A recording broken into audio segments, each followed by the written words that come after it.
I'm sure you will agree with your wise man. Many WWE superstars say they will do whatever it takes in order to achieve success. Quite often, it's a bunch of BS. But if you're lucky, you may run into someone who is willing to look out for the group. Someone willing to make sacrifices. And for this family, there was no one better than Rikishi. After the Head Shrinkers run in WWE came to an end, Rikishi, then known as Fatu, would go on a journey of self-discovery. This journey would lead to him taking on the name Rikishi, a subtle nod to his cousin Yokozuna, as well as an opportunity to start fresh with a global audience. Well, my dad, when he became the Rikishi character, when you think about Samoan wrestlers, right, or mean, or aggressive, he made it like his own flavor, right? He had the blonde hair, still carried the aggressiveness, but I think he just wanted to add like a little flavor to it. But it became even more popular to our culture. Rikishi blitzed WWE from the jump, devastating opponents with new tricks and winning people over with his fat-ass dance moves. That Rikishi is fat, all right. P-H-A-T. And with this wave of newfound momentum came even more success, with Rikishi capturing the WWE Intercontinental Championship and displaying incredible athleticism in iconic moments like when he dove off the top of the steel cage. The year 2000 belonged to Rikishi. But little did anyone know, Rikishi held a dark secret regarding a decision he'd made not for his own benefit, but for the benefit of the family. It was at the 1999 Survivor Series that Stone Cold Steve Austin was hit by a car in the arena parking lot, forcing him from the main event later that night for the WWE Championship. For nearly a year, all of WWE was consumed with figuring out who was driving that damn car and why Austin was targeted in the first place. The verdict came in. The car was driven by Rikishi. Rikishi would stand strong. Stone Cold Steve Austin. I didn't do it for me. I did it for The Rock. What? Rikishi would lay out a years-long gripe that WWE preferred Steve Austin to The Rock, and so Rikishi had made sure that The Rock's only competition had been removed from the picture. Rikishi sacrificed his own popularity to reach this goal. The Rock thrived while Austin was on the shelf. For Rikishi, the struggle and fall was all worth it. Rikishi knew that he would eventually have to face off with the Texas Rattlesnake to answer for his sins. And he welcomed that meeting with open arms. What Rikishi was unprepared for was for WWE to stack the deck entirely, looking to make Rikishi pay for taking out their golden goose.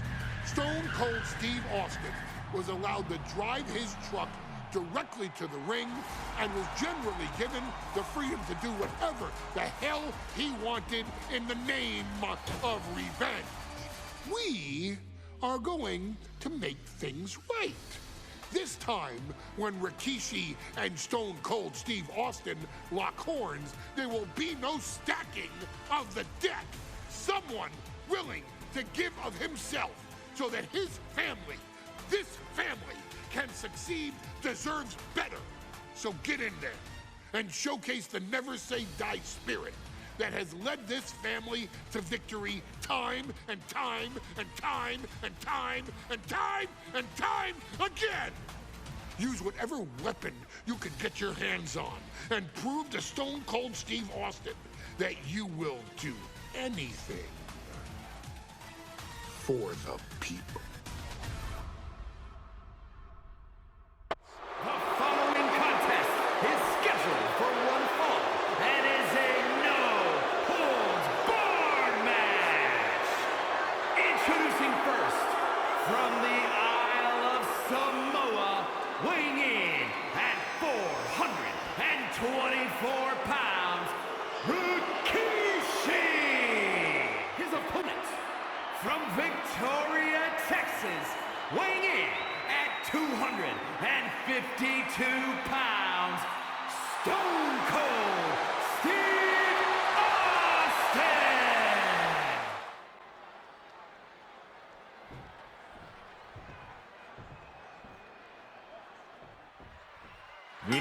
the sick, demented side of Rikishi.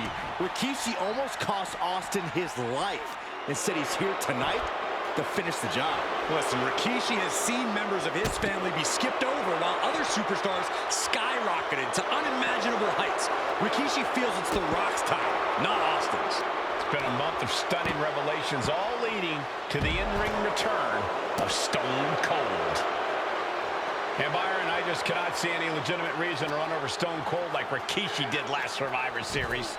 I mean, Austin does ruffle the feathers of a lot of people, Michael, but I don't think any of his rivals would go to the disgusting lengths that Rikishi's gone to.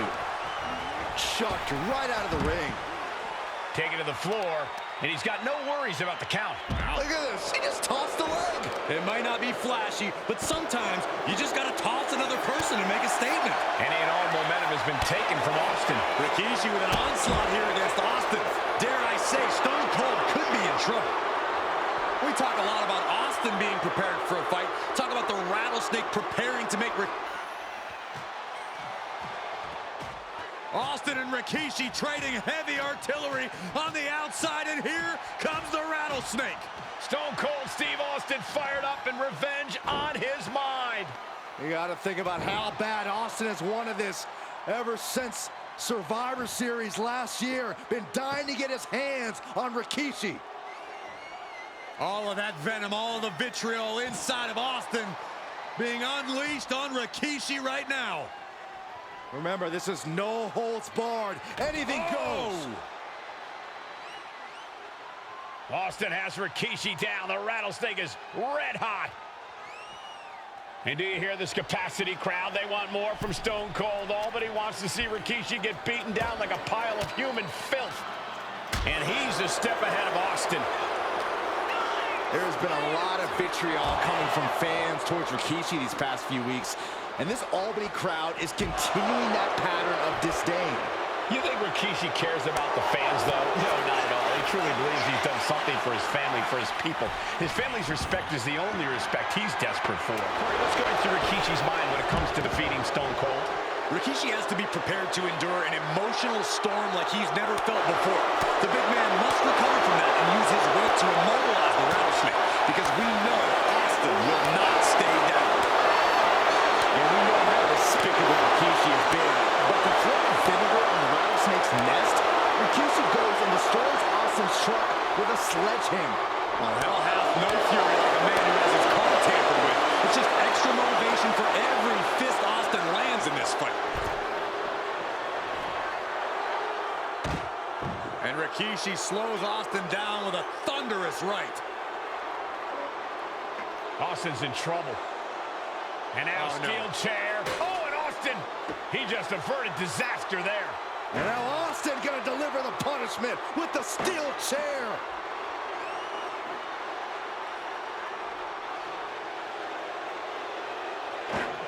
A relentless Texas Rattlesnake beating the brakes off of Rikishi with a steel chair. And again, thunderous blows by Austin. Down goes Rikishi. Austin beating the hell out of him. I know Austin has good reason to be doing all this, but he could be taking it too far at this point. I don't think the Rattlesnake is taking it far enough, Corey. Austin wants to put Rikishi's life in danger, just like Rikishi did to him. He's rummaging for some sort of equalizer underneath the ring. Rikishi hoisting up his opponent. Rikishi driving. Will that keep the Rattlesnake down? 2 count. He stays alive. He stays alive. What a kick out by Austin. You can never count the Rattlesnake out. And there needs to be a refocus now. That was the moment that could have ended things. A moment that's being replayed in their heads right now. With an elbow drop. Austin decompression. 10 months of frustration into the single most important ass whooping of his life. He gets back into the ring. Evasive maneuvering there. Dominating shoulder tackle. And that was a clear attack to his core. Maybe seeing an opening. Good night. Bonsai drop. 2. Rikishi somehow defangs the Rattlesnake. Damn it. The winner of this match, Rikishi! This is not what many of us expected to see. retribution, but Rikishi was too much of a monster for Stone Cold tonight. The vitriol that consumed Rikishi powered him to finish the job and leave a battered Austin in his rear-view mirror.